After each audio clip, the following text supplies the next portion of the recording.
প্রিয় দর্শক, আসসালামু আলাইকুম। প্রিয় দর্শক, বাংলা ভাষার প্রতিটি শব্দ উচ্চারণের নিয়ম রয়েছে। প্রকৃতপক্ষে নিয়মগুলো স্কুলে শেখানো হয় না বলেই আমরা জানি না। প্রিয় দর্শক, আজকের আলোচনার বিষয় বর্ণের সঙ্গে ঐকার থাকলে উচ্চারণের নিয়ম কী। তাহলে আজকে আমি আলোচনা করব যে বর্ণের সাথে কোনো ব্যঞ্জন বর্ণের সাথে যদি ঐকার থাকে তাহলে উচ্চারণের নিয়মটা কী।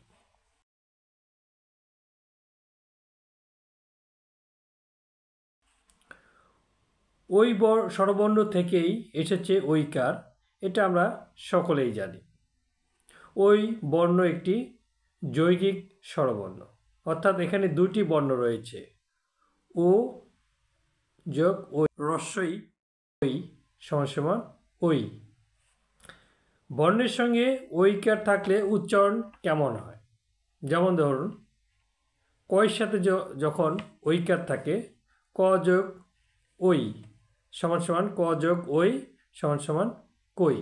তাহলে কয়ের যখন আপনি উচ্চারণ করবেন তাহলে কয়ের সাথে ওকার দিয়ে উচ্চারণ করতে হবে, কই। তাহলে এটি হবে শুদ্ধ উচ্চারণ।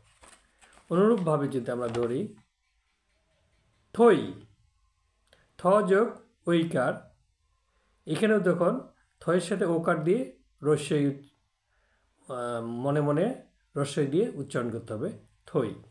অনুরূপভাবে খই। এখন আসি কিছু শব্দে ঐকার থাকলে উচ্চারণের নিয়ম জেনে কিভাবে উচ্চারণ করব। যেমন শৈল, এখানে দেখুন আরেকটি নিয়ম যুক্ত হয়েছে। লয়ের সাথে ওকার ছিল না, কিন্তু উচ্চারণের সময় ওকার যুক্ত করে উচ্চারণ করতে হয়। যেমন ধরেন সই, এটা তো আমরা জানি, যেমন কই, থই, খই। অনুরূপভাবে সই। এখন দেখুন এরপরে আছে ল, তাহলে উচ্চারণ করে দেখুন শৈল, শৈল। তাহলে এই যে লয়ের সাথে ওকার ছিল না, কিন্তু ওকার দিয়ে উচ্চারণ আপনাকে করতে হবে, শৈল। অনুরূপভাবে জৈন, দৈব, বৈধ। আবার দেখুন কৈশোর, কৈলাস। আবার এখানে একটা ব্যতিক্রম আছে, শৈশব।